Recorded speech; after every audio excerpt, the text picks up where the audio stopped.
de tous les jours saints, c'est ce jour-ci, le jour de la résurrection. Nous nous réunissons, le cœur réjoui, parce qu'il vit. Et il a dit, parce que je vis, vous vivez aussi. Quelle belle espérance sur laquelle nous reposer ce matin. Maintenant, juste avant d'aborder le message de ce matin, courbons la tête, un petit moment encore pour prier. Dear God, we are grateful this morning to be the people that is called by thy name. Dieu bien-aimé, nous sommes reconnaissants ce matin d'être le peuple qui est appelé de ton nom. Nous sommes très heureux que nous n'ayons plus à seulement imaginer une grande résurrection à venir. En effet, c'est maintenant une réalité pour nous, comme nous lisons cela dans ta parole, et nous voyons que tu l'as promis, et ressentons dans nos âmes que Jésus vit.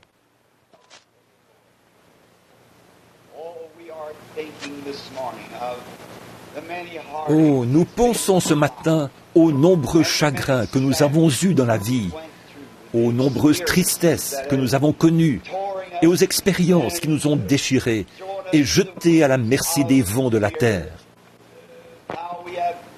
Nous avons enterré nos bien-aimés et nous avons pleuré sur leur tombe. Et nos âmes se consument, pour ainsi dire, au-dedans de nous. Mais alors, nous pensons à aujourd'hui. Oh, ce que signifie le fait que Jésus soit ressuscité des morts. Il a dépouillé l'ennemi de tout pouvoir lorsqu'il est ressuscité, triomphant. Il a retiré toutes les ombres. Maintenant, nous marchons dans la précieuse lumière de sa résurrection. Oh, nous pouvons imaginer ce qui s'est passé il y a 1900 ans ou plus ce matin, quand deux petites femmes, en route vers le sépulcre, se demandaient qui ôterait la pierre pour elles. Mais Dieu l'avait déjà ôtée. Et celui qui avait été retenu était ressuscité des morts. Et il s'est entretenu avec elles. Il leur a dit, « Allez dire à mes disciples et à Pierre que je les reverrai en Galilée. » Oh, combien nous te remercions pour cette merveilleuse expérience par laquelle nous sommes encore témoins de cette résurrection et qui est tout aussi réelle pour nous maintenant qu'elle l'était pour elle ce matin-là, parce qu'il est ressuscité des morts. Pardonne-nous nos péchés et nos manquements, tout ce que nous avons fait ou dit ou même pensé qui était mauvais, Seigneur. Nous te prions de nous pardonner ces choses. Scelle-nous profondément. Approche-toi de nous ce matin. Oh, très souvent, tu te tiens dans les ombres quand nos détresses sont profondes. Lorsque Marie s'est retournée au sépulcre ce matin-là, elle pleurait. Et elle a entendu une voix derrière elle qui disait « Pourquoi pleures-tu » Il se tenait juste derrière elle, observant ce qui se passait. Et lorsqu'il a prononcé son nom, son cœur a dû bondir de joie, parce que son Seigneur était ressuscité des morts. Oh, parle-nous ce matin, Seigneur. Donne-nous ta parole et ton esprit, et renouvelle notre assurance ce matin, alors que nous parlerons des prophètes et des différentes personnes qui ont attendu ce glorieux moment. Et nous attendons la résurrection générale dans les derniers jours, lorsque notre Seigneur reviendra. Jusqu'à ce moment-là, Seigneur, garde-nous en santé, heureux, remplis de joie dans l'allégresse. Que nous vivions, non pas de pain seulement, mais que toute parole qui sort de la bouche de Dieu soit la source de notre subsistance. Accorde-nous cela, Père, car nous le demandons au nom de celui qui est ressuscité des morts et qui nous a donné l'assurance de notre résurrection. Amen.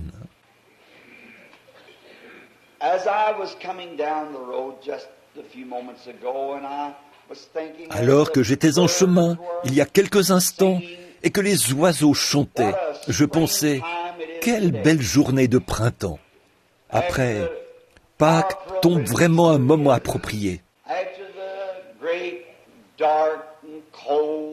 Après le long hiver ténébreux et froid, avec ses tempêtes de neige et tout, voici que paraît le soleil. Et la venue du soleil apporte une nouvelle vie, une nouvelle espérance, de nouvelles saisons, de nouvelles récoltes, de nouvelles fleurs. Tout revient à la vie. Même un homme qui n'a pas de Bible à lire peut quand même reconnaître que Dieu existe. Il lui suffit d'observer la nature, de voir comment elle suit son cours. L'automne, c'est la crucifixion. Le printemps, c'est la résurrection. On peut voir Dieu dans chaque chose. Et je pensais, en écoutant chanter mes petits oiseaux dans la cour ce matin, mes petits rouges-gorges, que j'aime beaucoup. Je les appelle mes petites radios. Alors je sors pour allumer ma radio le matin et je l'écoute. Et vous connaissez certainement la petite légende du rouge-gorge. Selon la légende, c'était un petit oiseau brun, jusqu'au vendredi saint. Quelqu'un se mourait, seul, personne pour l'aider. Il était seul. Il avait été cloué à une croix, et un petit oiseau brun essayait de le libérer de cette croix, en plongeant sans arrêt pour arracher les clous et les épines qu'il avait à la tête. Sa petite poitrine est devenue toute rouge de sang, et depuis ce jour-là, sa poitrine est rouge. Et j'ai pensé, oh Dieu, voilà le genre de bouclier que je voudrais avoir. Et observez le petit rouge-gorge, quand il se donne des petits coups de bec. Juste en dessous de cette petite couche de plume rouge, c'est noir. Le reste de son plumage est noir. Mais le bouclier rouge le protège. Ça, c'est ce que je veux. Peu importe combien nous essayons d'être bons, nous sommes toujours des pécheurs. Mais ce petit bouclier rouge, c'est tout ce qu'il lui faut pour le rendre différent des autres oiseaux. Tout ce qu'il nous faut pour nous rendre différents du monde, c'est simplement ce petit bouclier rouge de sa grâce. Nous venons en ce matin de Pâques, comme chaque matin de Pâques, où nous nous faisons une joie de nous rassembler très tôt au lever du soleil. Et depuis de nombreuses années, j'ai le privilège de venir ici, au tabernacle, de baptiser les gens et de leur prêcher la résurrection du Seigneur Jésus. Et hier soir, quand j'étudiais pendant l'orage, je me suis dit, quelle parole serait appropriée demain matin pour ce service de la résurrection? Il m'est alors venu à l'esprit ce sujet, ce que vient de lire notre frère dans Job, au chapitre 19, du verset 23 au verset 27. « Je sais que mon Rédempteur est vivant », a dit Job. Et j'ai choisi cela comme sujet.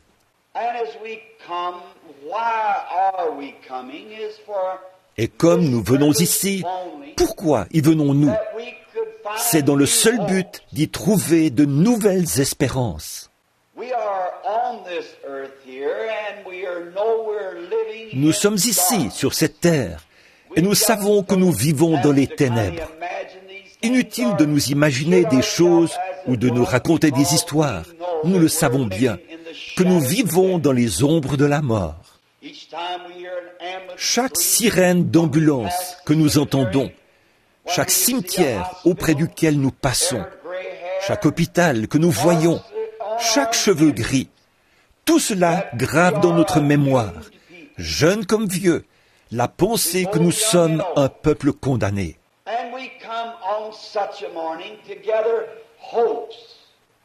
Et nous sommes venus en ce matin puiser ici des espérances, de nouvelles espérances, quant à la raison et au but de notre présence ici. Et je crois que ceci est un merveilleux moment pour réfléchir aux espérances que Dieu nous a données.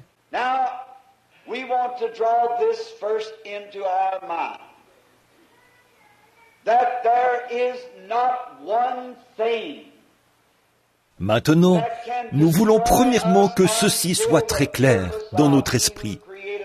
Absolument rien ne peut nous détruire tant que le dessein de celui qui nous a créés n'a pas été accompli. Absolument rien. Nous avons été créés dans un but. Cette église a été bâtie ici dans un but. Cette fondation n'a pas été creusée, ni la pierre angulaire posée, ni les blocs de béton disposés dans cet édifice, ni le toit construit et l'intérieur aménagé, simplement pour voir si cela pouvait se faire. Elle a été bâtie ici par un but, ou dans un but. Votre maison dans laquelle vous habitez ne s'est pas retrouvée là par hasard, ou parce que quelqu'un avait du temps à perdre. Votre maison a été construite dans un but, pour servir un but. Si vous avez conduit votre automobile pour vous rendre ici ce matin, cette automobile-là n'a pas été fabriquée juste pour voir s'il était possible de la fabriquer. Les matériaux n'ont pas été gaspillés par l'homme. On les a utilisés dans un but et pour servir un but. Les vêtements que vous portez n'ont pas été confectionnés juste pour voir si quelqu'un pouvait confectionner quelque chose. On les a confectionnés dans un but. Les aliments que vous consommez n'ont pas été cultivés juste pour les voir pousser. Ils ont été cultivés pour servir un but.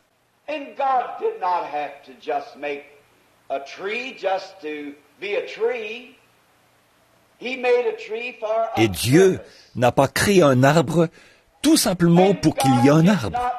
Il a créé l'arbre dans un but. Et Dieu ne nous a pas créés, vous et moi, juste pour voir s'il pouvait le faire.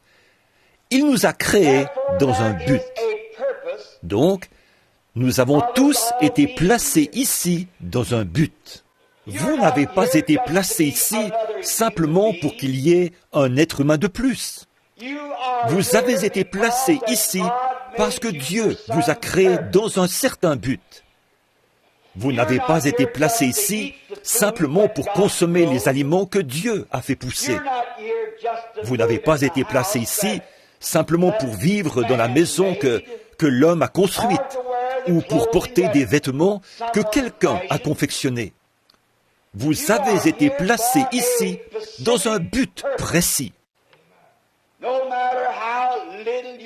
Peu importe combien petit vous êtes, combien grand vous êtes, combien important vous êtes, ou combien insignifiant vous êtes, vous avez été placés ici pour accomplir un but.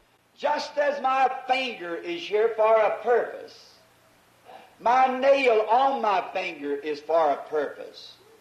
My eye and every Tout comme mon part doigt of est our là dans un body but. is to serve L'ongle a qui se purpose. trouve sur mon doigt sert un but. And Mon œil it was et toutes les not parties de put notre here corps just sont là to pour see what it servir would un look but. like when it was put here, Notre corps n'a pas été placé ici pour voir à quoi il ressemblerait, mais il a été placé ici pour accomplir son but. C'était le plan divin de Dieu de le faire ainsi. And if we were put here for a purpose, then there is nothing can destroy us until Si donc God's nous avons été purpose is placés ici fulfilled. dans un but, alors rien ne peut nous détruire, Nothing tant can que harm Dieu us n'a pas accompli son dessein. until that purpose Rien ne peut that nous God nuire, has put us tant que here ce for but, le but dans lequel Dieu nous a placés ici, n'a pas été manifesté. No matter how much trouble we have, how much Quels que soient les ennuis que nous avons, quels que soient les chagrins ou les peines qui nous accablent, toutes ces choses ont leur raison d'être. Elles sont là pour une raison. We will take, for instance, Noah in the Bible. There was a flood that came on. Prenons par exemple le cas de Noé dans la Bible. Un déluge était survenu et toute la terre avait été détruite. La végétation et toutes les autres choses avaient été détruites. Tout sauf Noé et la semence qu'il avait emportée dans l'arche. God's purpose can never be defeated. There is nothing can defeat it. So how happy ought we to be today? Le dessein de Dieu ne peut jamais connaître l'échec. Rien ne peut y faire échec. Oh, comme nous devrions être heureux aujourd'hui de nous reposer sur cette glorieuse révélation de la parole du Dieu vivant. Rien de ce qui existe maintenant ou de ce qui pourrait survenir, aucune maladie, aucun chagrin, aucune mort, aucun péril, rien ne peut nous séparer du dessein du Dieu vivant.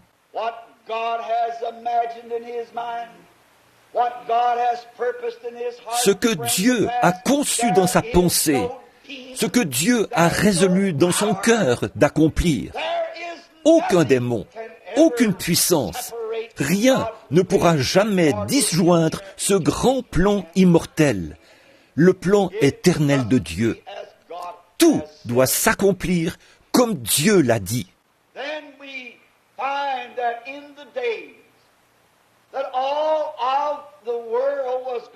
Alors, nous voyons que dans les jours où le monde entier allait être détruit par le déluge, Dieu avait fait des préparatifs. Des préparatifs dans quel but? De préserver son dessein.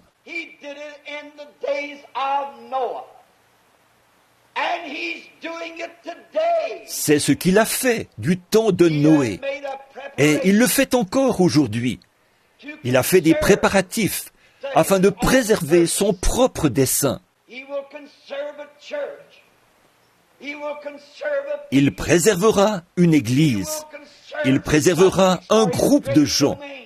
Il préservera des sujets pour son glorieux domaine que la mort ne peut détruire. Et nous savons bien que c'est par la foi que nous croyons ceci. Mais la résurrection produit un solide fondement sur lequel repose notre foi.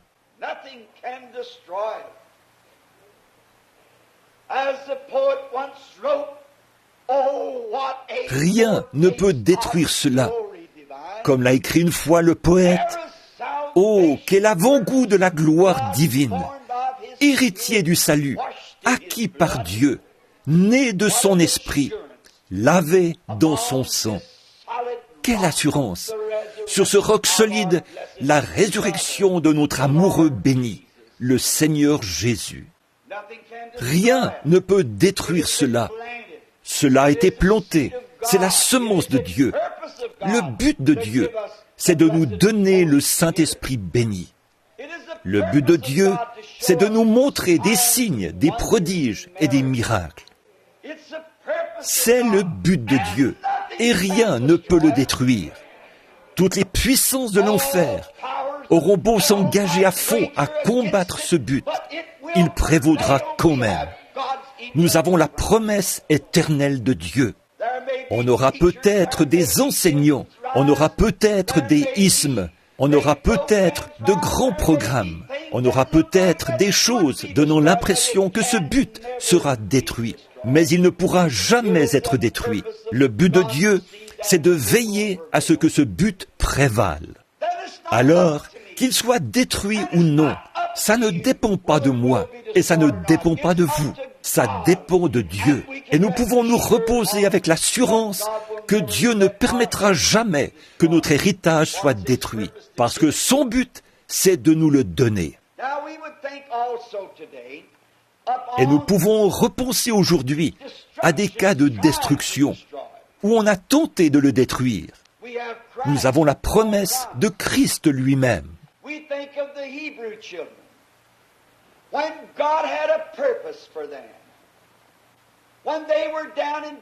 Nous repensons aux enfants hébreux, alors que Dieu avait un but pour eux. Quand ils étaient là-bas, à Babylone, et que la fournaise avait été chauffée 7 fois plus qu'elle ne l'avait jamais été, afin de détruire le but de Dieu. Et tout Babylone était rempli de fureur. Ils étaient décidés. Satan était décidé à détruire le but de Dieu, car il savait que ses enfants allaient être jetés dans la fournaise. Alors, il a fait en sorte qu'au moment de chauffer la fournaise, elle soit chauffée 7 fois plus que d'habitude, afin d'être certain que le programme de Dieu soit détruit. Mais Dieu voulait manifester sa puissance.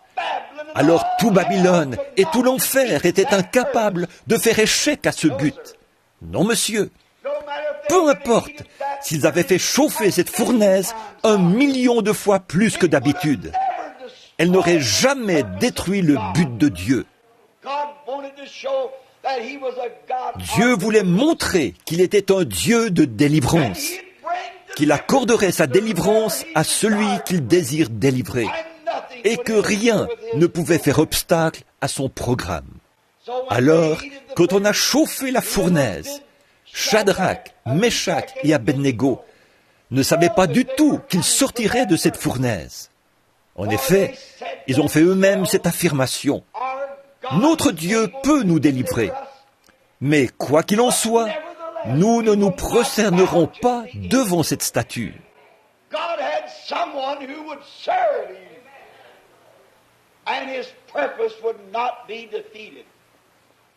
Dieu avait là quelqu'un qui le servirait. Son dessein ne pouvait pas être détruit.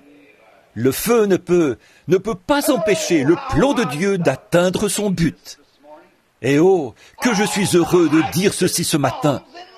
Toutes les bombes à hydrogène du monde ne pourront jamais faire échec à la résurrection de son Église.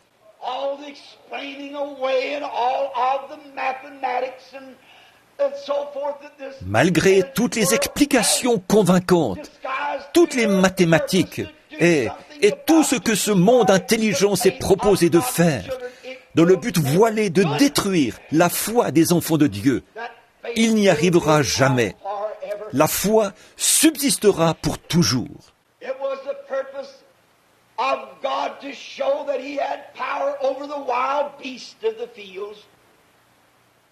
Dieu avait pour but de démontrer qu'il avait autorité sur les bêtes des champs. Une fois, on avait mis des lions dans une caverne. On les avait privés de nourriture. Ils étaient si affamés qu'ils auraient pu, d'un grand coup, tailler une personne en pièces. Le diable s'est dit, je vais certainement pouvoir détruire ce prophète, Daniel. Mais Daniel avait résolu en son cœur d'accomplir la volonté de Dieu. C'est Dieu qui avait fait naître ce désir dans son cœur. En effet, avant que Daniel puisse éprouver ce désir, il fallait que quelque chose ait créé ce désir en lui.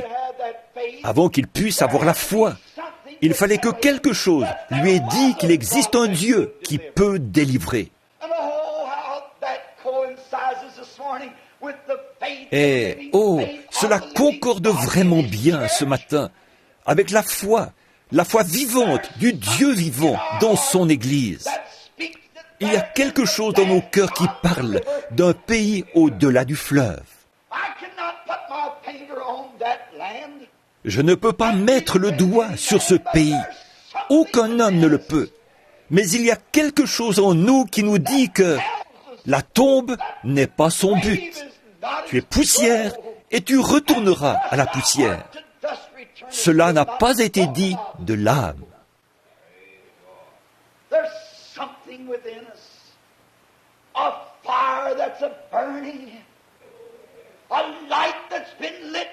Il y a quelque chose au-dedans de nous, un feu qui brûle, une lumière qui a été allumée par Dieu, et aucune brise ne peut l'éteindre, aucun refroidissement dans l'Église, aucune indifférence parmi les gens, aucune persécution du monde ne peut éteindre une flamme que Dieu a allumée. Car c'est le dessein de Dieu que son flambeau de la liberté brûle jusqu'à la venue du Seigneur. Et aucune puissance ne peut éteindre ce flambeau. Elles auront beau souffler, il n'en brûlera qu'avec plus d'éclat. Tout au long des âges, il a été prouvé que les persécutions fortifient l'Église. Daniel ne savait pas comment Dieu allait le faire. Il ne savait pas si oui ou non Dieu allait le faire. Mais il savait que Dieu pouvait le faire. Oui. Elle savait qu'au fond de lui, quelque chose lui disait cela. Voyez, Dieu avait un but. Il faisait tout concourir à ce but. Et aujourd'hui, peu importe que nous ayons parfois l'air d'être indifférents, que tout aille de travers, et que l'Église se trouve dans telle situation ou telle autre situation, tout ça, c'est dans le dessein divin de Dieu, afin de nous modeler et de nous façonner à sa manière à lui. Qui sait façonner la matière mieux que le Créateur?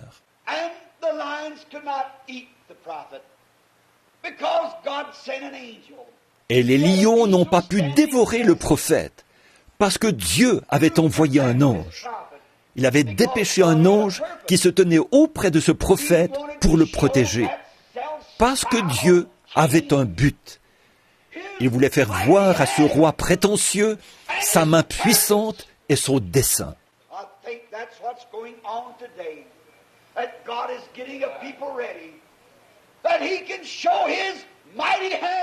À mon avis, c'est ce qui se passe aujourd'hui. Dieu est en train de préparer un peuple afin de manifester sa main puissante pour accomplir son puissant dessein.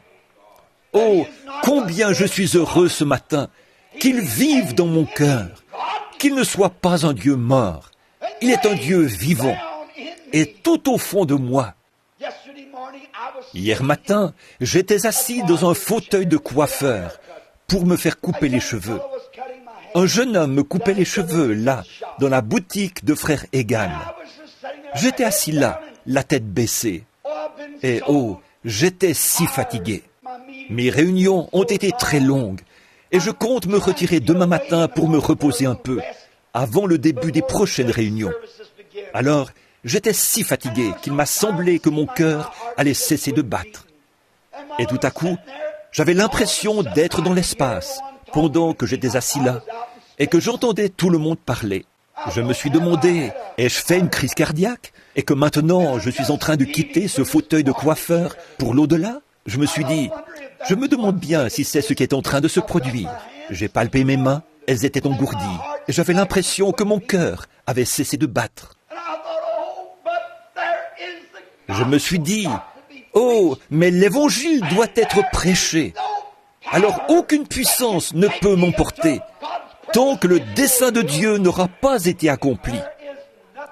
Rien ne peut me nuire, absolument rien, tant que le dessein de Dieu n'aura pas été accompli. Et quand son dessein aura été accompli, je veux partir selon ce dessein. Quand lui, il aura terminé, alors moi aussi j'aurai terminé. Quand il en aura terminé avec moi, alors j'en aurai terminé avec la vie. Quand il en aura terminé avec vous, alors vous aurez terminé, vous aussi.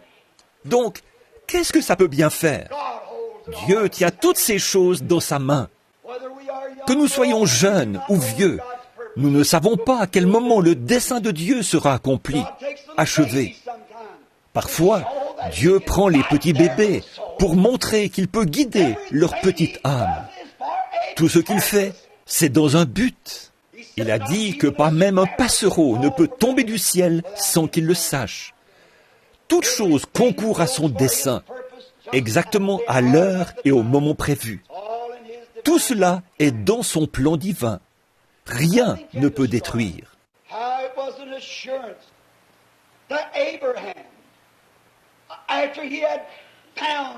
Quelle assurance c'était pour Abraham, après avoir trouvé Dieu, d'apprendre que Dieu avait un dessein. Et selon son dessein, il allait produire un fils, par Abraham et Sarah. Et c'est par ce fils, Isaac, qu'allait venir le Seigneur Jésus. Selon son dessein, il allait susciter Sarah et Abraham, faire d'eux un peuple puissant et produire ce fils. Et il a choisi les pires personnes possibles pour accomplir cela. Comme c'est étrange, Dieu agit vraiment de façon mystérieuse. Eh bien, on se serait attendu, s'il voulait faire venir un enfant au monde comme ça, à ce qu'il choisisse une femme féconde. On se serait attendu à ce qu'il choisisse un homme qui n'était pas stérile. Quant à Abraham et Sarah, Ils étaient mariés depuis de très nombreuses années et elle n'était pas féconde. Elle était incapable d'élever un enfant. Eh bien alors, on se serait attendu à ce qu'il trouve une jeune femme féconde, qui soit capable de donner naissance à cet enfant. Mais Dieu aime manifester sa grâce. Dieu aime prendre une chose qui n'est rien et en faire quelque chose, car il est créateur. C'est pour ça qu'il nous a pris, vous et moi, qui n'étions rien, afin de faire de nous ses propres enfants, nous qui étions malheureux, misérables, perdus, aveugles et haïssables. Il a fait de nous ses enfants bien-aimés. C'est dans le dessein de Dieu d'agir ainsi. Et on se serait attendu à ce que Dieu prenne une jeune femme et un jeune homme pour accomplir cela. Une jeune femme et un jeune homme qui venaient tout juste de se marier. Il leur aurait dit, « Voici, vous n'avez pas d'enfant. Je veux que votre premier fils qui naîtra, je ferai de lui mon Isaac. » Mais Dieu a choisi un homme de 75 ans et une femme de 65 ans pour accomplir son dessein, pour montrer que peu importe si vous êtes jeune ou vieux, Dieu peut mettre son dessein à exécution. Et il le fera. Ça, c'est certain. Ainsi, quand Abraham avait 75 ans, il a reçu la promesse de Dieu. Il en a parlé à Sarah. Alors le diable a dit, « Tu sais quoi? Je vais retarder tout ça pendant quelque temps. Je crois que si je les laisse devenir très vieux, ils perdront la foi. Et ils sauront que cette chose-là ne peut pas arriver. Voici, ils sont déjà tout tremblants à 75 ans. Si je pouvais seulement retenir cette promesse pendant quelque temps. »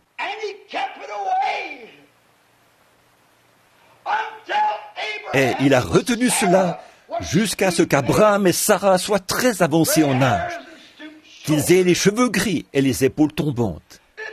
Ça montre tout simplement que rien ne peut faire échec à son dessein.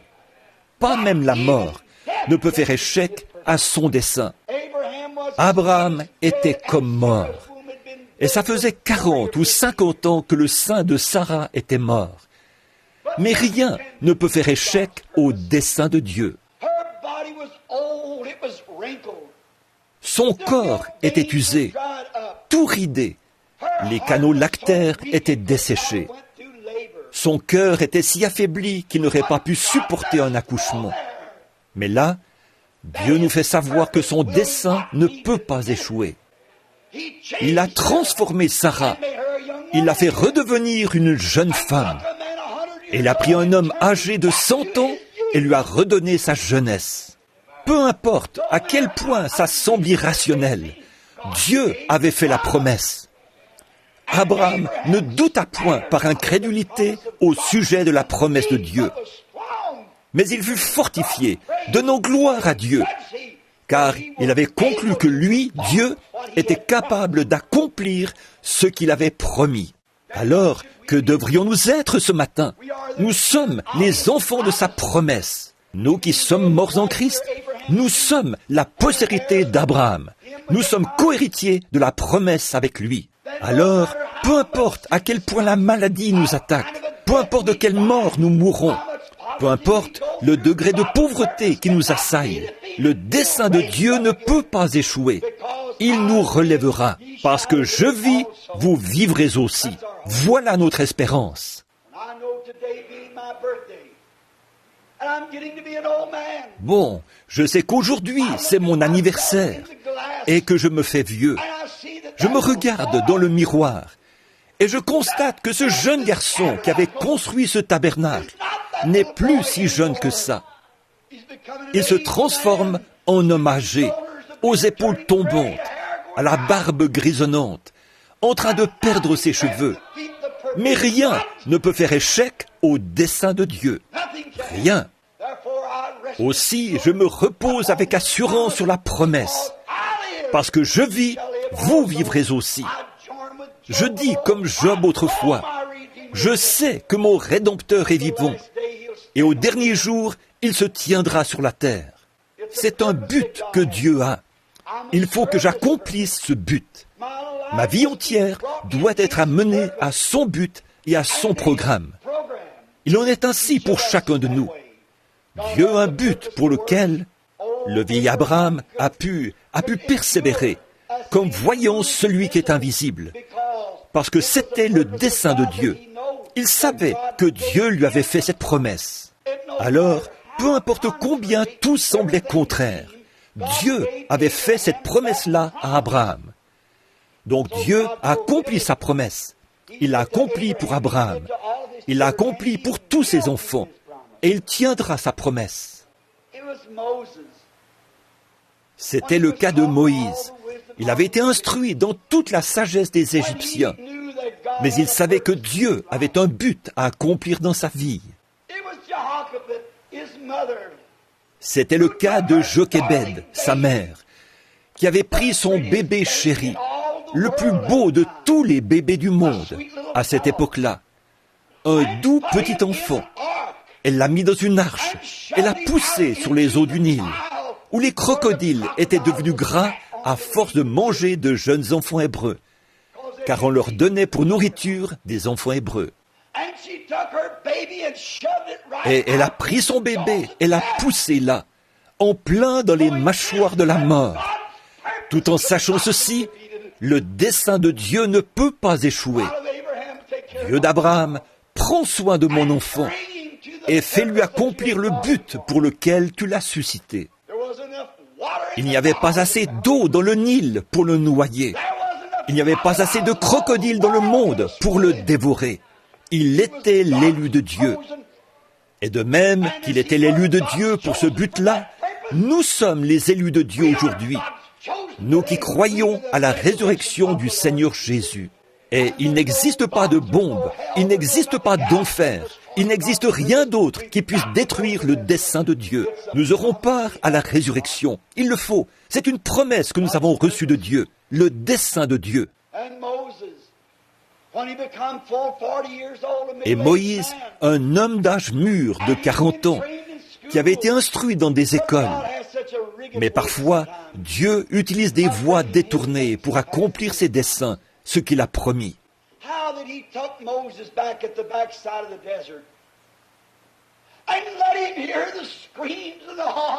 Voyez comment il a pris Moïse là, derrière le désert, et lui a fait entendre les cris et percevoir les tourments, alors qu'il titubait dans le désert, tout seul, exposé aux hurlements des vents, aux scorpions et aux cobras, et tout seul, là dans le désert, si bien qu'il était sur le point de périr. Il n'y a rien qui puisse faire échouer le dessein de Dieu. Dieu avait suscité Moïse, et Moïse devait faire ce que Dieu lui avait ordonné de faire, car le dessein de Dieu ne peut pas échouer.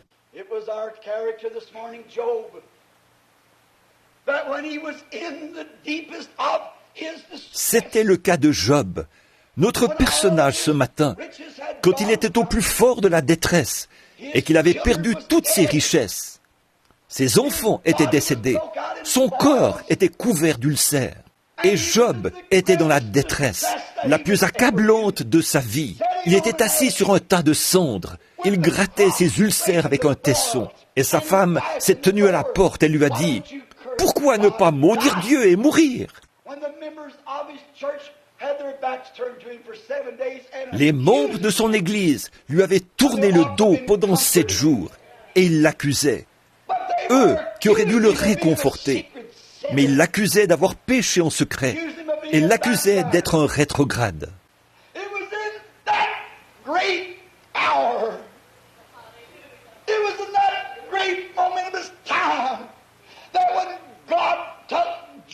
C'est dans cette heure cruciale, c'est dans ce moment crucial, c'est à ce moment-là que Dieu a amené Job sur les sables sacrés. Là où il amène chaque croyant pour lui faire vivre une expérience derrière le désert, comme il l'a fait avec Moïse, dans le petit lieu secret où il vous a amené, dans le petit hangar à charbon où j'ai reçu cela.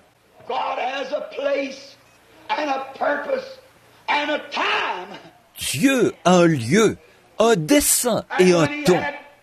Et quand il a plongé Job dans cette situation, il l'a amené sur les sables sacrés, car il était sur le point de lui révéler quelque chose, une chose qui ne le quitterait jamais. Oh, for those sacred sands. He has to take every real child there. Oh, ces sables sacrés! Il se doit d'amener chaque véritable enfant à ce point-là. Il vous amène à ces endroits où aucun démon ne peut s'aventurer. Aucun enseignant ne peut démontrer le contraire par ses explications. Là-bas, sur ces sables, il vous donne quelque chose, une expérience que vous n'oublierez jamais aussi longtemps que les âges se dérouleront. Peu importe combien athée pourrait devenir votre mère, votre papa, votre époux, votre épouse, vos collaborateurs, chaque véritable croyant fait l'expérience de cet endroit où Dieu l'a rencontré. Il n'y a aucune exception. Chaque croyant vit cela.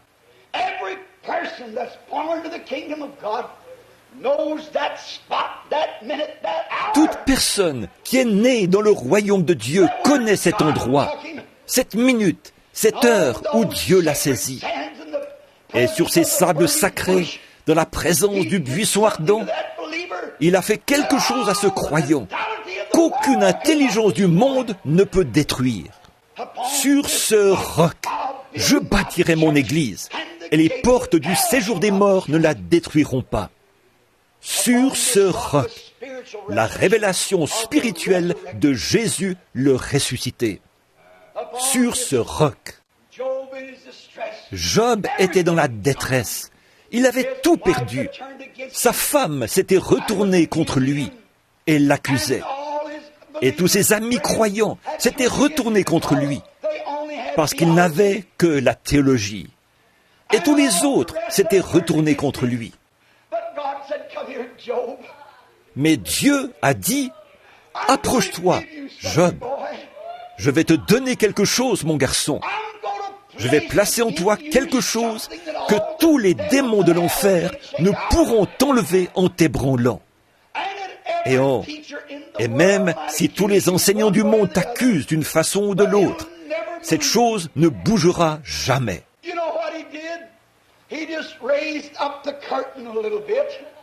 Savez-vous ce qu'il a fait?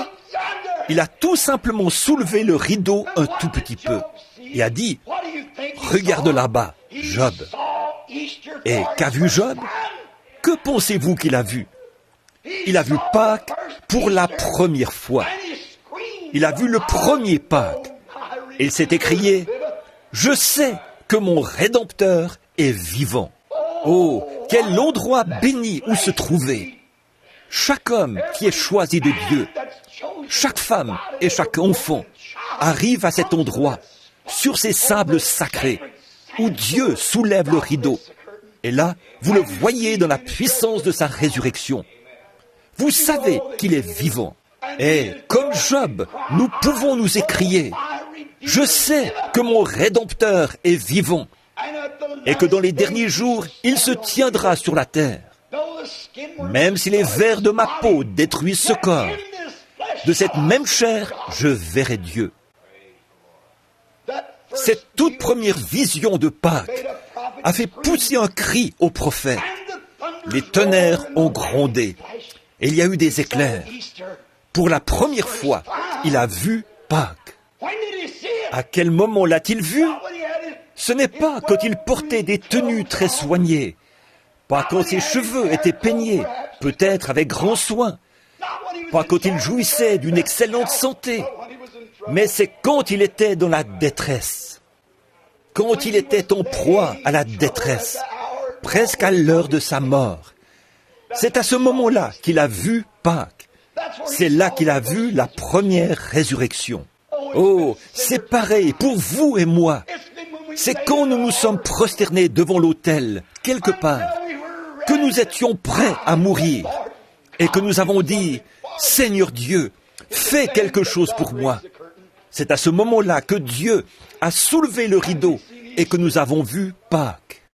Nous avons vu Pâques, pas vraiment d'un point de vue théologique. Nous n'avons pas vu Pâques comme une occasion de porter de nouveaux vêtements. Nous n'avons pas vu Pâques en termes de petits lapins et d'œufs colorés. Nous avons vu Pâques de la puissance de la résurrection du Seigneur Jésus-Christ. Le vrai Pâques, c'était cela. Et quand il s'est écrié, Dieu lui a répondu avec du feu. David, quand il avait été rejeté et qu'il était en exil, David, après qu'il avait péché et commis cet horrible crime, David, quand il était désemparé et que son fils, la joie de son cœur, avait été pris, David, ce prophète et ce roi, s'est écrié en voyant qu'il se faisait vieux et qu'il devait retourner à la poussière de la terre. Là, David a dit, « Et même ma chair reposera avec espérance, car il ne permettra pas que son sein voie la corruption, et il n'abandonnera pas son âme dans le séjour des morts. » David, quand il traversait son moment le plus pénible, David, quand il était désemparé et dans la détresse, et qu'il était presque à l'heure de la mort, c'est là que Dieu a soulevé le rideau et qu'il a dit, « Regarde là-bas, David. » David a dit, « Ma chair reposera avec espérance, car il ne permettra pas que son sein voie la corruption, et il n'abandonnera pas son âme dans le séjour des morts. Ainsi ma chair reposera avec espérance. » Oh, mes amis, c'est à cette heure-là, c'est à ce moment-là, c'est à ces heures cruciales de crucifixion que nous voyons la résurrection. C'est à ce moment-là que Dieu aime manifester sa grâce.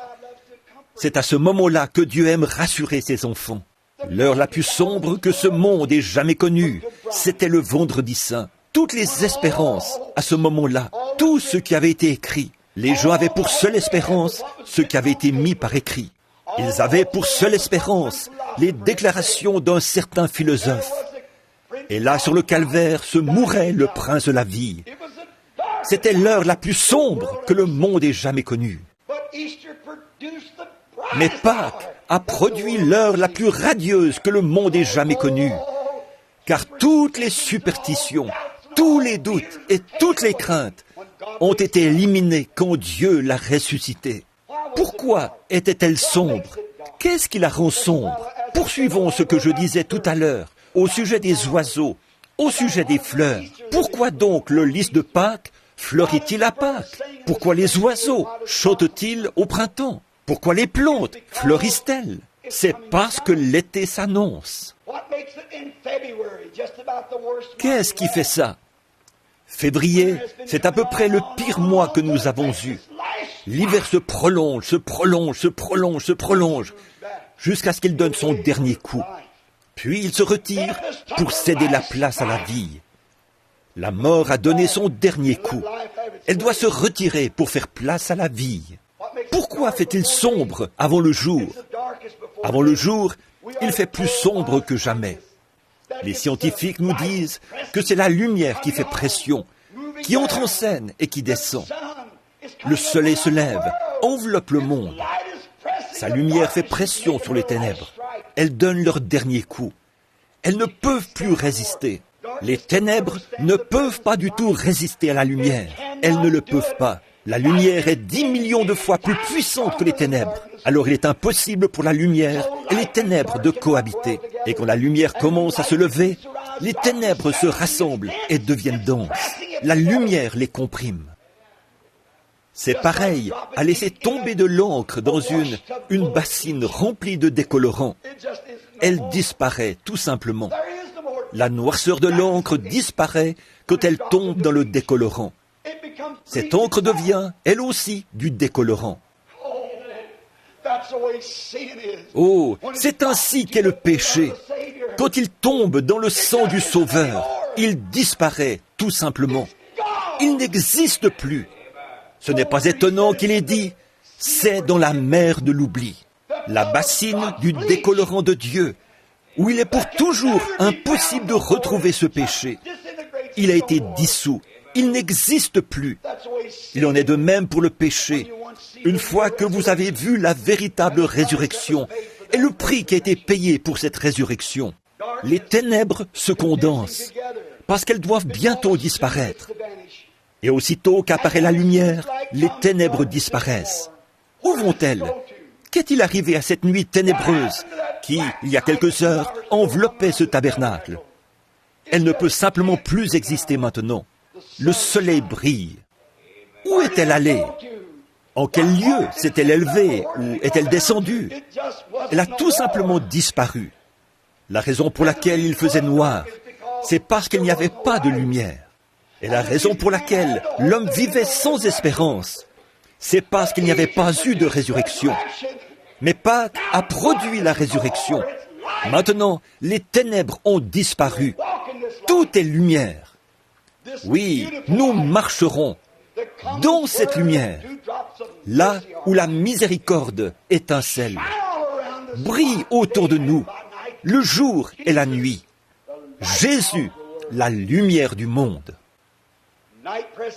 La nuit se poursuit. Transposons ceci maintenant sur le plan national.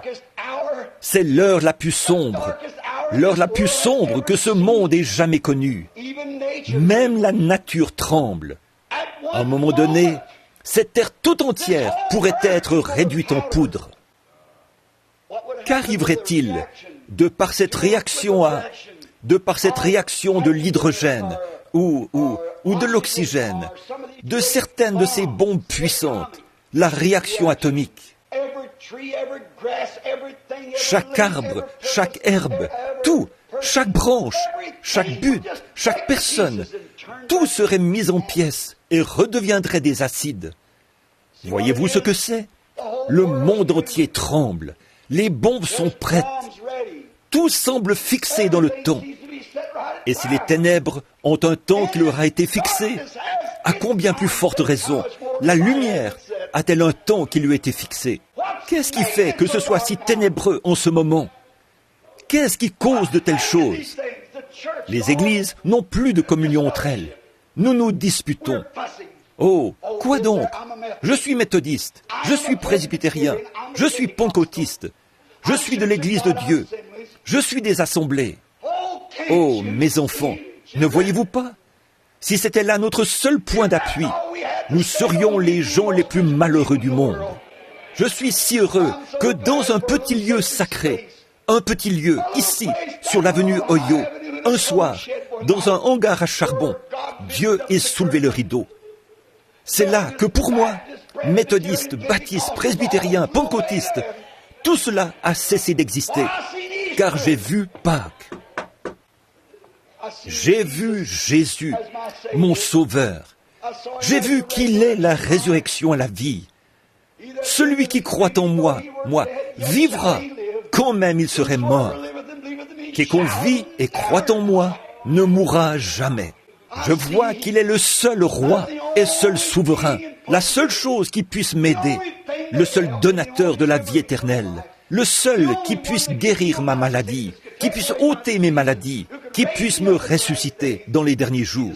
Il m'a simplement laissé regarder de l'autre côté du rideau, et je l'ai vu, lui, la résurrection. Alors, je me suis joint à Job. Je sais que mon Rédempteur est vivant. Et après que méthodistes, baptistes, presbytériens, pentecôtistes auront cessé d'exister, mon Rédempteur, lui, continuera toujours à vivre. Peut-être direz-vous, eh bien, telle chose, c'est comme ceci, et telle chose, c'est comme cela. Si vous ne faites pas ceci, si vous ne faites pas cela, je sais qu'il en est autrement, parce que j'ai regardé de l'autre côté du rideau du temps. J'ai été sur les sables sacrés, de même que chaque croyant ici présent. Aucun démon ne peut toucher ce sable-là. Aucun docteur en théologie ne peut me dissuader par ses explications. Quand j'étais malade, il m'a guéri. Quand j'étais perdu, il m'a sauvé. Il vit au siècle des siècles. Pour me demander comment je sais qu'il vit dans mon cœur. Il n'est pas mort, il est ressuscité des morts. Et ces grandes ténèbres qui sont suspendues au-dessus de la terre maintenant, elles sont là uniquement pour indiquer que la lumière a amorcé sa descente et fait pression en descendant.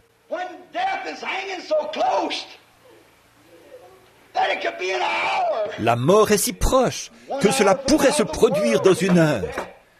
Le monde pourrait connaître sa fin dans une heure. Qu'est-ce qui fait que la mort soit si proche? C'est la vie qui approche, la résurrection. Pâques pour tous les enfants de Dieu. Elle est tout près, elle fait pression. Les anges descendent, le grand Saint-Esprit entre en scène. Les ténèbres donnent leur dernier coup, car bientôt la lumière paraîtra. Christ, la joie et l'espérance des âges, viendra. Ce sera une véritable résurrection pour tous les croyants. En effet, nous aurons part à sa résurrection, tout comme nous avons eu part à sa souffrance. Celui qui souffre avec moi régnera avec moi. Oh, alors dois-je être transporté à ma demeure céleste sur un lit de rose, alors que d'autres ont combattu pour remporter le prix et naviguer à travers des mers de sang? Non, je dois combattre si je veux régner. Augmente mon courage, Seigneur, c'est ma prière. Oh, je ne dois pas me conduire comme un lâche. Je ne dois pas marcher tous les jours tête baissée, comme si la situation était au plus mal. Quand je regarde le monde et toutes ces ténèbres et toute l'agitation, je dois lever la tête, marcher avec la tête parmi les aigles, en sachant ceci, je le connais dans la puissance de sa résurrection. Parce qu'il vit, nous vivons aussi. Parce qu'il est ressuscité des morts, je ressusciterai aussi. Vous ressusciterez aussi. Voilà la signification de Pâques pour le croyant. Il y a quelque temps là-bas, c'était pendant la Première Guerre mondiale. On avait lancé de terribles gaz, comme le gaz moutarde et le chlore gazeux. Et c'étaient des gaz dangereux. Ils empoisonnaient tout. Les feuilles mouraient, les arbres mouraient, l'herbe mourait, tout mourait. Partout où ce gaz, le gaz moutarde, avait été lancé, il brûlait tout. Un matin de Pâques, un aumônier faisait la ronde des tentes où on avait couché les blessés et les mourants. Une infirmière de la Croix-Rouge l'accompagnait. Ces soldats avaient été au front pendant si longtemps qu'ils étaient vraiment épuisés. Alors elle tenait un bouquet de roses à la main. Elle passait près de chaque petit lit de camp où étaient étendus ces jeunes hommes qui pleuraient. C'était Pâques. Quelle Pâques c'était pour eux! Les avions les survolaient, elle lançait des bombes. Elle prenait une rose qu'elle donnait à chacun de ces jeunes hommes en disant « Que Dieu vous bénisse, mon frère, que Dieu vous bénisse ». Ces soldats empoignaient la rose et poussaient des cris, car ils savaient que cette rose avait poussé dans leur patrie. Frères, ce matin, nous vivons dans un monde de gaz toxiques, de gaz dangereux. Nous vivons dans un monde où des doctrines et des choses de toutes sortes déclarent « La résurrection n'existe pas, la guérison divine n'existe pas, ceci, cela ou telle autre chose n'existe pas. » Or, ce n'est pas l'infirmière de la Croix-Rouge qui vient auprès de nous, mais le Saint-Esprit, qui, de temps en temps, nous amène sur ces sables sacrés de la grâce de Dieu et met dans nos cœurs un avant-goût du pays qui est au-delà du fleuve. Il a dit, ami prédicateur, il a dit, je me suis tenu là et j'ai pleuré jusqu'à ce que, j'ai tant pleuré que j'ai dit, un des soldats se rendait à moto à la ligne du front. C'était de l'autre côté de l'Alsace-Lorraine. Et il m'a dit qu'il y allait pour faire un genre de mission de reconnaissance. Et il m'a dit, je lui ai demandé, sergent, puis-je y aller avec vous? Il a répondu, bien sûr, aumônier, montez. Il a dit, vous voulez prendre votre propre? J'ai dit, ce n'est pas la peine. J'aimerais faire le trajet avec vous. Il a dit, d'accord, montez. Il a dit, nous avons roulé jusqu'à ce désert blanchi, où il n'y avait plus la moindre trace d'herbe, rien du tout. Et il a dit, pendant qu'il préparait ces choses, car il devait envoyer un rapport à sa base, ou faire quelque chose. Il a dit, j'ai flâné autour de cet endroit. J'ai pensé, oh, quelle Pâques! En ce lieu où les bombes ont rasé tous les bâtiments, où les arbres ont été déchiquetés par les balles de mitraillettes, pas un seul brin d'herbe n'a subsisté. Il a dit, ô Dieu, voici à quoi ressemblera ce monde un de ces 4 matins, quand le péché aura pris toute son ampleur. Voici ce à quoi il ressemblera. Et il a dit, une certaine pierre a attiré mon regard et captivé mon attention. Et il a dit, je me suis approché, j'ai pensé, Seigneur, pourquoi veux-tu que je vienne là, près de cette pierre? Il a dit, j'ai soulevé cette pierre. Et à ce moment-là, j'ai vu un petit lys de Pâques se dresser. Il avait été protégé pendant toute cette tempête. Pendant tout ce temps, les gaz toxiques ne l'avaient pas du tout perturbé, car il était caché dans le rocher. Je sais que mon Rédempteur est vivant. Ô Dieu, peu importe ce que le monde dit, cache-moi dans le rocher des âges, Seigneur. Quand les tempêtes seront passées, permets que je puisse de nouveau lever la tête vers la vie. Parce qu'il vit, nous vivons aussi. Que peut dire le croyant qui a été sur ces sables et qui a été témoin de ces choses? Je sais que mon Rédempteur est vivant. L'Église, le monde, là, on va à l'Église ce matin. Beaucoup y vont pour exhiber leur manteau neuf. D'autres pour exhiber leur chapeau neuf. On ne reverra plus ces gens jusqu'à Pâques prochain. Ils y vont pour faire étalage du monde et de la vanité. Beaucoup de gens vont à l'Église comme couverture pour leurs péchés, pour faire partie d'une certaine grande organisation et dire « Je suis un tel, je suis membre de ceci ». Ça, c'est tout ce qu'ils savent. Ça, c'est tout ce qu'ils ont cru. Mais, oh, nous, ce matin, par la grâce de Dieu, nous nous sommes tenus à cet endroit où Moïse s'est tenu. Nous nous sommes tenus à cet endroit où Job s'est tenu. Nous nous sommes tenus à cet endroit où David s'est tenu. Et nous crions de toutes nos forces, « Je sais que mon Rédempteur est vivant et que dans les derniers jours, il se tiendra sur cette terre. Même si les vers de ma peau détruisent ce corps, de ma chair, je verrai Dieu. Je le verrai moi-même. Mes yeux le verront et non ceux d'un autre. Nous n'avons rien apporté dans le monde. Tout n'y est que vanité et orgueil. Il est évident que nous n'en pouvons rien emporter. L'Éternel a donné et l'Éternel a ôté. Que le nom de l'Éternel soit béni. Il savait une chose. Mon Rédempteur est vivant. Non pas, il vivra, il est vivant. Ça veut dire qu'il vit continuellement et pour toujours. Il est vivant. Et parce que Jésus a dit, parce que je vis, vous vivez aussi. Courbons la tête un instant pour la prière finale. Oh, aujourd'hui, mon pauvre ami décrépit, si vous n'êtes jamais arrivé à cet endroit-là, oh, vous dites, frère Branham, je suis venu bien des fois ici au tabernacle. C'est merveilleux, j'apprécie cela. Oh, je suis allé à d'autres églises. J'ai écouté prêcher de très bons ministres. C'est merveilleux. Je lis ma Bible. Ça aussi, c'est très bien. Mais êtes-vous déjà arrivé à cet endroit où il a soulevé le rideau, ce lieu sacré, où une expérience a touché votre cœur? Et là, vous avez su que Pâques n'est pas un conte de fées. Là, vous avez su que Pâques n'a rien à voir avec un Père Noël. Une petite histoire fictive. Là où vous savez vous-même qu'il est vivant et que, parce qu'il vit, vous vivez aussi.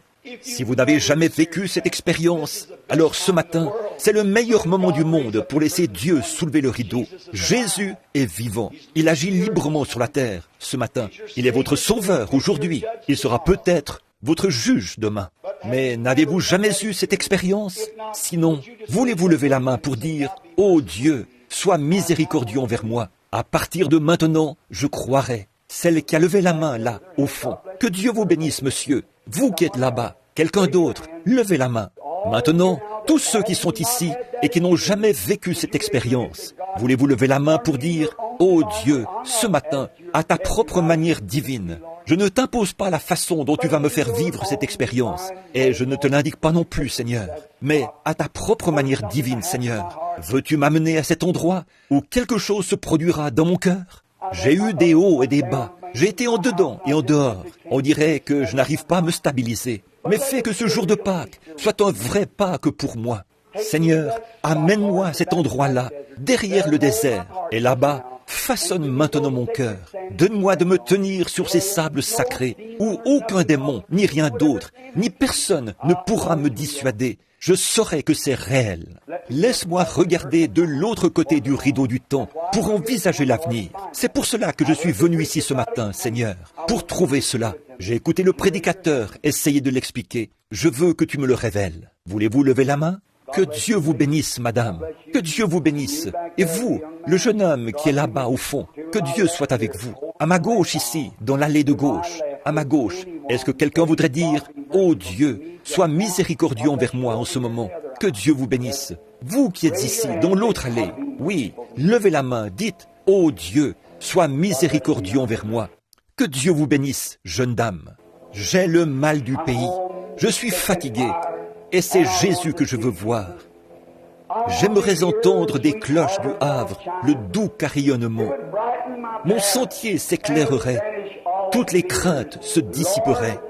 Seigneur, laisse-moi regarder de l'autre côté du rideau du temps. Laisse-moi regarder juste un peu et voir Jésus dans sa résurrection. Y aurait-il quelqu'un d'autre maintenant, avant que nous terminions par la prière? Soyez sincères, levez la main. Frère Branham, je n'ai jamais pu témoigner du baptême du Saint-Esprit. C'est de cela que je parle. Le seul moyen pour vous de devenir héritier de la promesse, c'est par le baptême du Saint-Esprit. Vous le savez bien, ça, c'est votre naissance. Ça, c'est votre sable sacré. Que Dieu vous bénisse, madame. Que Dieu te bénisse, fiston, là-bas au fond. Que Dieu vous bénisse, monsieur. Que Dieu vous bénisse, madame. Que Dieu vous bénisse, vous qui êtes à l'arrière. C'est ça. Que Dieu vous bénisse, monsieur. Que Dieu vous bénisse, jeune homme.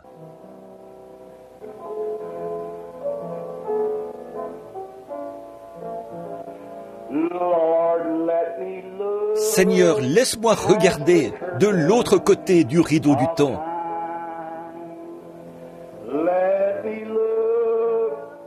Laisse-moi regarder de l'autre côté du rideau du chagrin et de la crainte. Fais-moi entendre de la cloche du Havre le doux carillonnement. Mon sentier s'éclairerait. Toutes les craintes se dissiperaient.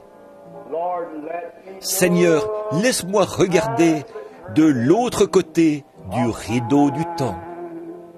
Si vous vous trouvez dans cette situation, vous ne savez vraiment plus où vous en êtes. 10 ou 15 mains se sont levées. Je pense qu'il y en a plus. En ce matin de Pâques, pourquoi ne pas lever la main pour dire « Seigneur, me voici. Quand on ouvrira le baptistère à 11 heures, moi aussi j'entrerai dans ces eaux. Je vais y être enseveli par le baptême, afin de me relever en nouveauté de vie, pour marcher avec toi, Seigneur. Je désire regarder de l'autre côté du rideau du temps. Je désire vivre une expérience maintenant même, en ce matin de Pâques, pour pouvoir dire à tout instant de ma vie, oui, j'étais assis dans un petit tabernacle fait de blocs par un beau matin de Pâques. Dieu a soulevé le rideau, j'ai regardé de l'autre côté. J'ai vu que mon Église ne comptait pas vraiment. J'ai vu qu'il n'y avait plus rien sur la terre qui comptait vraiment pour moi. Là, j'ai vendu tout ce que j'avais. J'ai acheté la perle de grand prix. J'ai accepté Jésus comme mon sauveur. Je lève maintenant la main, Seigneur Dieu. Sois miséricordieux envers moi. Ô Dieu, je désire regarder de l'autre côté du rideau du temps. Y aurait-il quelqu'un d'autre maintenant, avant de terminer? Dieu bien-aimé, ce moment est un moment solennel. Nous savourons ces bénédictions. Nous avons savouré la parole. Et nous avons savouré, au-delà même de ce que nous pourrions expliquer, la présence du Saint-Esprit qui nous a donné cette grande assurance. Savoir que nous sommes passés de la mort à la vie. Il y a des personnes ici présentes, Seigneur, beaucoup de personnes qui ont levé la main. Ce moment est un moment solennel. Il se pourrait qu'ils aient été formés dans une école de théologie. Il se pourrait qu'ils aient brûlé des cierges. Il se pourrait qu'ils aient récité des prières, chapelet à la main. Il se pourrait qu'ils se soient joints à une dénomination, se soient fait immerger d'une certaine façon, se soient fait verser de l'eau sur la tête, ou se soient fait asperger d'eau. Il se pourrait qu'ils aient récité le credo des apôtres et observé des rituels routiniers. Mais ils n'ont jamais atteint ce sable sacré, n'ont jamais atteint cet endroit, comme l'ont fait Job, Moïse, Abraham, comme l'ont fait tous tes enfants. Ils n'en sont jamais arrivés là, comme ces disciples qui étaient allés au sépulcre ce matin-là et avaient vu qu'il n'y était plus. Seigneur, permets qu'en ce moment même, le grand Saint-Esprit descende dans le cœur de ceux qui ont levé la main et qu'il accomplisse cette grande œuvre que nous te demandons. Exauce-nous, Seigneur. Ils sont à toi. Ils sont les fruits du message. Je te prie de les bénir d'une façon merveilleuse. Donne-leur le baptême du Saint-Esprit aujourd'hui. Nous ne savons pas. Il se pourrait que nous ne voyions jamais un autre jour de Pâques. C'est sûrement le cas pour certaines personnes qui sont ici.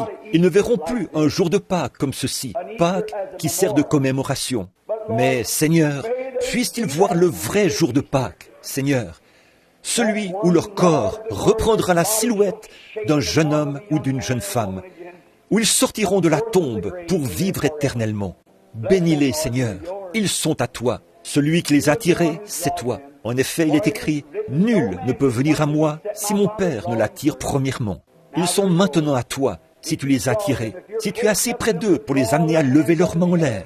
Alors, tu es assez près d'eux pour faire le reste du travail. Ils sont à toi, Père. Fais que ce moment soit celui où la paix s'installera en eux. Je te remercie pour tous ceux qui ont pris cette décision il y a déjà longtemps, qui ont fait l'expérience de la vie nouvelle, qui se sont tenus sur les sables sacrés. Ce matin, nous sommes ici pour nous réjouir avec eux, dans l'espérance de la venue du Seigneur Jésus. Quand nous aussi, nous connaîtrons avec lui la communion de sa résurrection, comme nous avons connu la communion de ses souffrances. Accorde-le, Seigneur. Puisse son esprit nous conduire et nous guider, comme nous poursuivons notre voyage. Maintenant, donne-nous un merveilleux service à 9h30, Seigneur.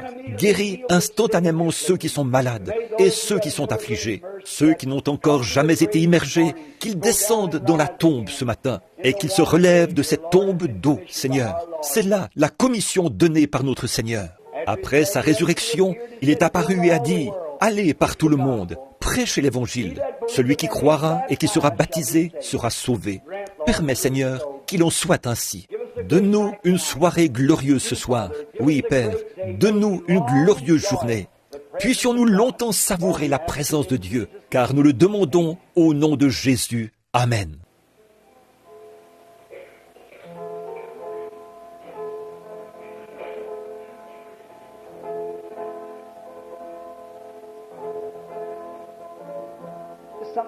Il y a quelque chose dans ce vieux cantique qui éveille quelque chose en moi. Quand les ténèbres s'enfuient, qu'est-ce qui arrive? La lumière. Chantons ensemble ce cantique pour la gloire de Dieu. Tous en chœur maintenant.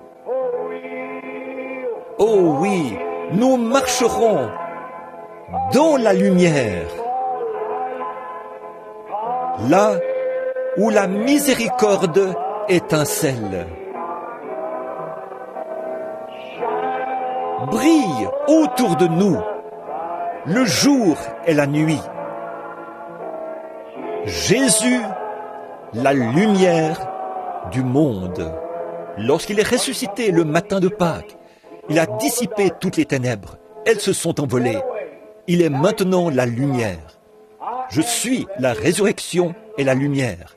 La résurrection est la vie. La résurrection est ce qui est à venir. Il est tout en tous. Vous l'aimez, n'est-ce pas? Combien l'aime? Levez la main bien haut. C'est très bien. Serrez la main de la personne qui est assise près de vous pendant que nous chantons de nouveau.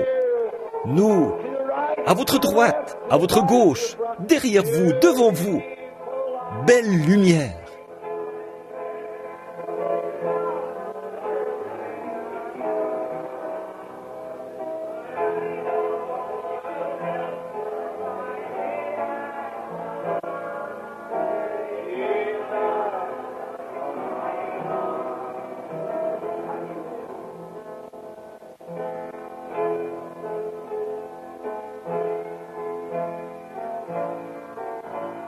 Le prochain service commence à 9h30.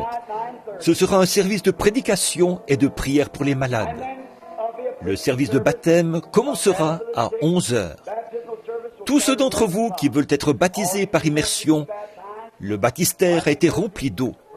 Je vais apporter mes vêtements. Nous serons de retour sous peu. Puis, ce soir, il y aura un autre service. On aura une ligne de guérison, un message et la ligne de guérison. Et nous verrons, eh bien, ce soir, c'est aussi le soir où nous avons la communion au tabernacle. Nous verrons, notre programme est très chargé. Alors, Il faut faire vite maintenant. Allez prendre votre petit déjeuner là où vous avez prévu de le faire. Et revenez dans la joie. Levons-nous maintenant, chantons, il vit, Jésus-Christ vit aujourd'hui. Très bien, Frère Neville approche, s'il te plaît. Il vit, Jésus-Christ vit aujourd'hui. Il marche avec moi, parle avec moi, tout au long du chemin étroit de la vie. Il vit,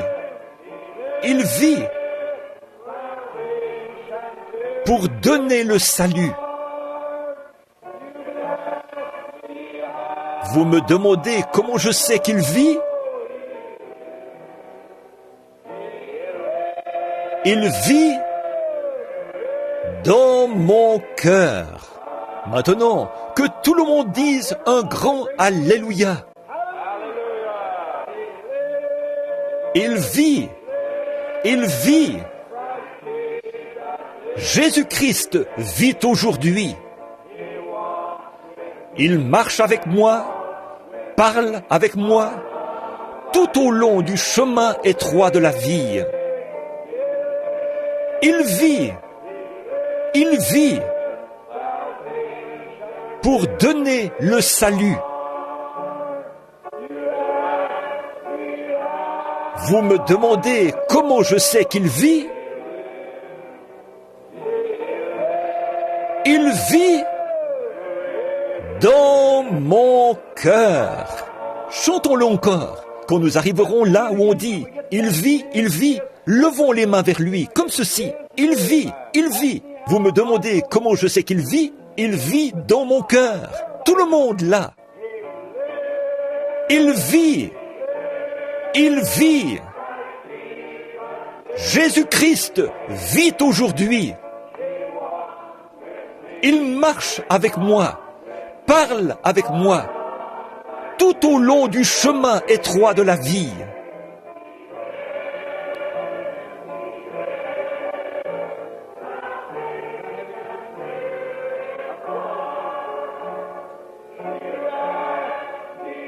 Vous me demandez comment je sais qu'il vit. Bon, maintenant, il vit dans mon cœur.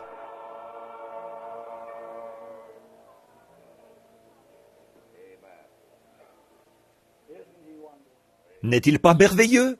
C'est maintenant le moment solennel et sacré où nous allons nous séparer pour aller déjeuner dans nos maisons et revenir dans la joie. Pendant que nous courbons la tête, je vais demander à notre bien-aimé frère Faust du Canada, qui se trouve ici, s'il veut bien terminer par la prière. Frère Faust, s'il vous plaît.